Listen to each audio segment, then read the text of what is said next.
Kesombongan itu ada dua jenis. Yang satu kesombongan rohani, yang satu kesombongan materi. Ya.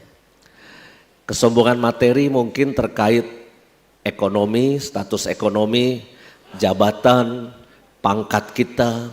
Ya. Itu bisa membuat kita sombong.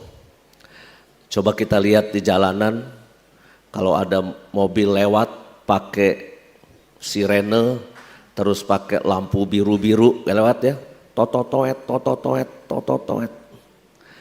Dulu mungkin orang langsung takut minggir ya, tapi sekarang ini orang tuh malah nyumpahin loh kadang-kala. Siapa sih ini, belagu amat gitu ya. Jadi eranya itu sekarang kita nggak bisa sombong-sombongan dengan pangkat jabatan. Ekonomi juga gitu. Suatu ketika ada ibu-ibu yang di Jakarta ini kan unik ya, simbol status ekonomi ibu-ibu, mami-mami itu kelihatan dari rambutnya. Kalau rambutnya makin tinggi kayak singa, itu berarti secara ekonomi lagi top-topnya. Kalau rambutnya melempes kayak ibu-ibu kelender gini ya, secara ekonomi ya sosok lah ya. Tapi simbol ekonomi itu sasak rambutnya makin tinggi gitu ya. Itu makin tinggi status ekonominya. Suatu ketika mereka makan di Plaza Indonesia. Ya pasti nggak bakalan makan di Basura lah ya. Makanya di Plaza Indonesia. Tapi tiba-tiba ada datang satu teman yang sedang susah.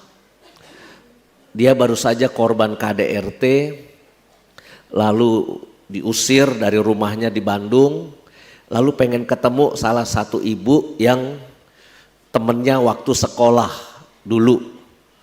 Ya. Waktu sekolah dulu, si ibu Mumbul ini suka nyontek sama yang lagi susah ini.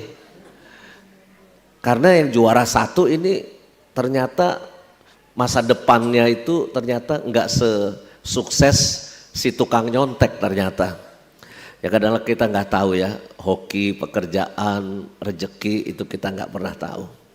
Nah, ada teman-temannya yang bilang, lu sono. Orang kayak gitu jangan diajak makan bareng kita.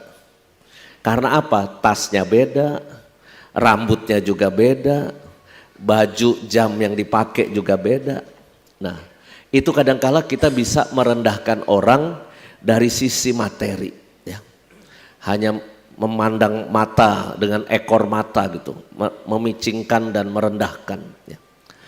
Kesombongan rohani itu bisa juga ya. Tuhan terima kasih, saya tidak seperti Edi Jelahu Tuhan. Saya donatur Tuhan, saya direktur pusat pastoral. Saya sudah menyumbang berapa gereja, nggak seperti Edi Jelahu minta sumbangan terus. Suka main ke tembok Cipinang Tuhan. Maka saya sombong secara rohani, tapi Tuhan berkata yang dibenarkan Edi Jelahu. Ya. Maka buat saya, kita di gereja juga nggak bisa sombong-sombongan. Saya dewan paroki 5 periode, nggak ada gantinya. Itu namanya gila jabatan itu ya. Masa 5 dewan pak 5 kali periode nggak mau ganti-ganti gitu kan.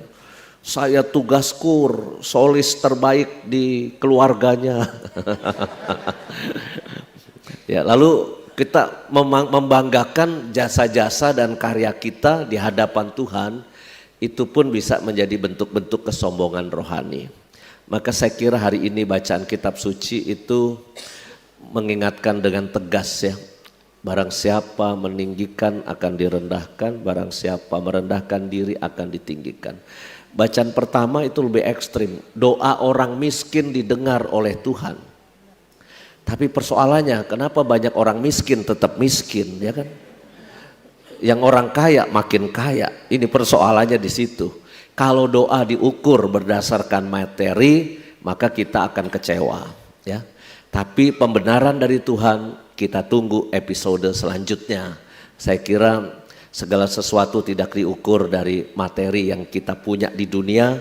Oke, kita harus berjuang, oke kita harus susah payah, tetapi jangan lupa Tuhan menjanjikan sesuatu yang lebih besar daripada apa yang kita alami di dunia ini. Terima kasih untuk kebersamaan kita hari ini. Semoga Ekaristi ini memberikan rahmat buat kita semua. Pengumuman